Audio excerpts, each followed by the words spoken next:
they're of distorted vibration. So when we take pharmaceutical drugs, what we're actually doing is taking a distorted vibrational field. Same with additives in food, aspartame and fluoride in the water. And so, and then of course, classically in terms of energy, we're living in particularly in the cities and the towns, in these electromagnetic soups, these days, where with all the wireless internet and microwaves and mobile phones. And so when you put that together, the body's vibrational information blueprint is being bombarded with disruptive, distorting vibrational fields of various expressions. And that's why there's so much mental, emotional, and physical illness in the world. And, you know, a conscious world would not say, as politicians do, like in Britain, about the National Health Service. They say over the years, you hear it over and over again, we're treating more people than ever before. My question is, why?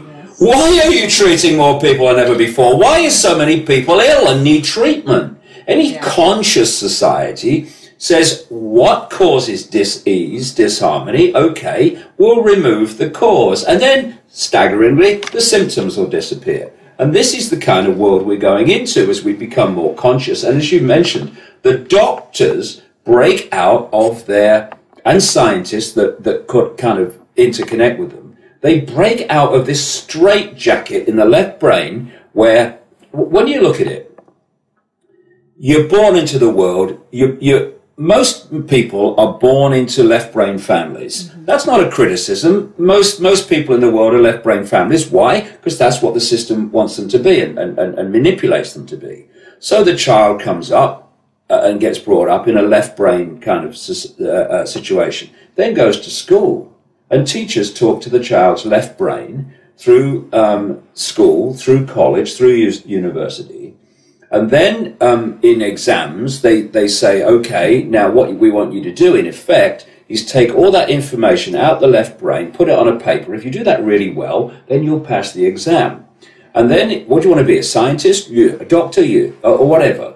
Okay, well, now you specialize, and you go through the same process again, specialization. So a doctor goes through medical school, and what he says in his exams and of various kinds, practical and written, is what he's been told is the truth, not necessarily the truth. In fact, almost definitely most of the time not.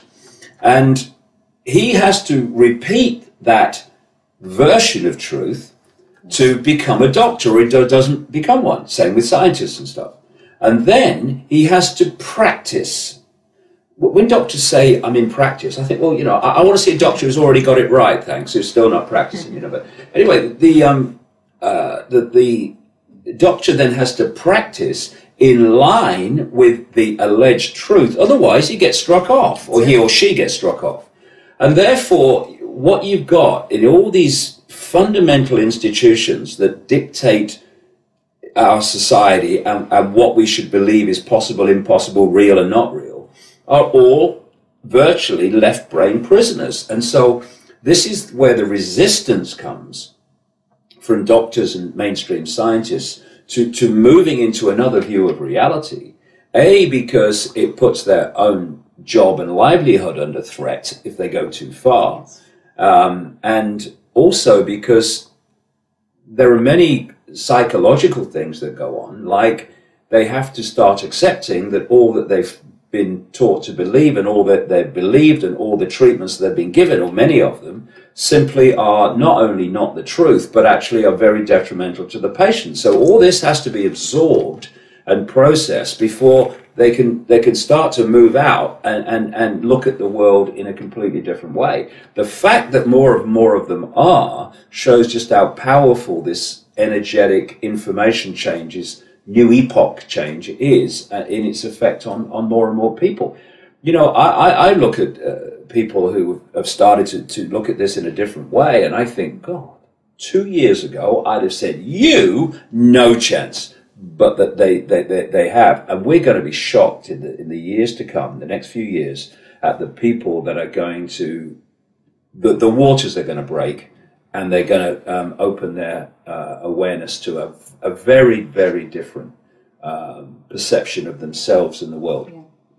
You see, in very much so, children or the youngsters are being targeted.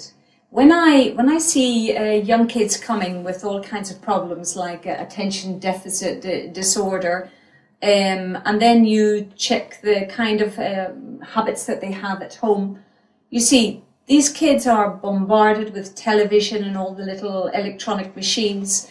Now in schools they've introduced the computers, personal computers for each student. You know, they're not even going to be writing on their notepads very soon. It's going to be electronic.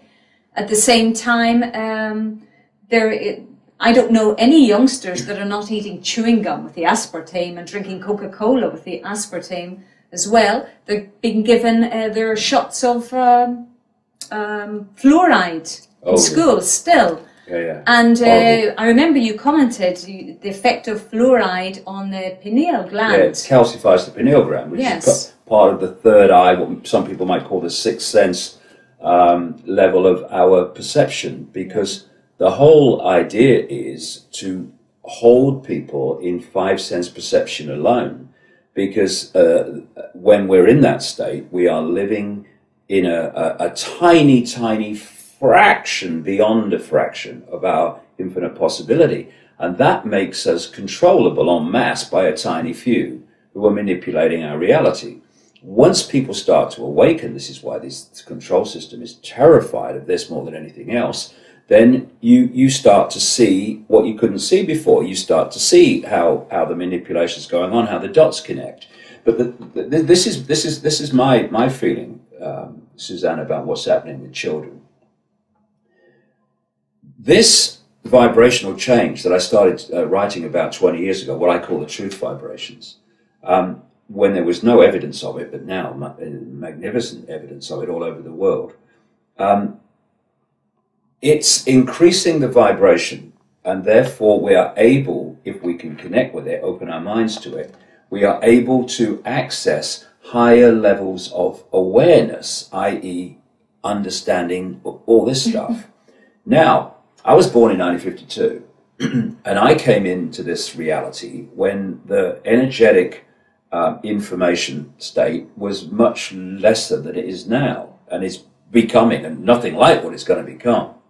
So I can come in at that level, even if I came in at the highest level possible, I could only come in at a certain level and still interact with this world. But children today are coming in to a much more potentially expansive awareness that's available. This is what's waking people up. So of course, when children are born today, they can come in potentially at that level and perceive much earlier in their lives. I mean, we're seeing it than people that were born a while ago. Now, the control system knows this, and this is why children today are being targeted more than any other area of society. They've created this nonsensical new psychological state called attention deficit disorder. I suffered from that. It was called being bored stiff of what they were trying to get. I spent my time looking out the window at the games periods, you know. Used to say, but what's so-and-so times so-and-so? I said, I don't know, but they're 2-0 up, you know. It's like, I just didn't concentrate at all. I mean, I was saying to you today, I remember from my time at school, Rati Corotinorum, because that was the Roman name for Leicester. And I remember one thing from my French lessons, which is, what's the time? Quelle heure a-t-il? And that's pretty much the lasting memory of my entire period at school. Thank you, God. But now they are targeting children more fiercely through the education system, more and more suppression, and these food additives, which when they rewire the brain and the chemical structure of the body manifest in behavioral changes, and those behavioral changes are exactly the same symptoms as attention deficit disorder. So they're drugging the kids through chemicals, if you like, in the food, and then they're saying, oh, they've got a psychological problem, here's some Ritalin. And of course, all this was talked about in Aldous Huxley's book, Brave New World, published in 1932, because he had access to where the agenda was going through things like the Fabian Society. And so children are now being targeted more than ever before to suppress this potential they have to start to awaken to much higher levels of awareness much earlier in life than they are, those of us who came in a few decades ago. It's all systematic, it's all coldly calculated. But there's a thing here. Nothing can overwhelm consciousness in awareness of itself. And there are, one of the great things is to go around the world and meet young people who in recent times have been through this trash of a system designed to put them to sleep, to distort their sense of reality, to distort the balance of their mental, emotional and physical, what we call physical state. And yet, there they are, awake, got it. And so the system is whistling in the dark, trying desperately to hold on to its epoch of control, an epoch that's dying as we look at it. So it can make things more difficult. You can't stop what's coming. It can't. Yeah, I suppose the way is to make the parents more aware of what they give their kids to eat, get them to dedicate part of their day to leisure, to relaxation. We're finding these kids coming out of school like robots. In Spain, they come out quite late. At 5 o'clock is the time. What time do they start? They start at 9. You are joking. Yeah, 5 o'clock. And then if they do extracurricular activities, like my own daughter, they're coming out of school at 6:30, and then they get home and they're expected to sit behind a table under artificial light and do homework for hours and hours. I have said all my life, the first sane decision any education system can make is ban homework. Yes. If you can't tell children what they need to know when you've got them for those hours every day, 5 days a week, then get another bloody job then. Yeah. The idea of homework is ludicrous. You know what we're looking at, right? This is the perception change that so many people, I think, need to look at so that they can be aware of their own situation. They think they're free, right? So let's look at the freedom of incredible amounts of people, even in the Western world. They get up in the morning. They have to get up at a certain time because they've got to go to work. Why have they got to go to work? Because the system has made their basic needs in life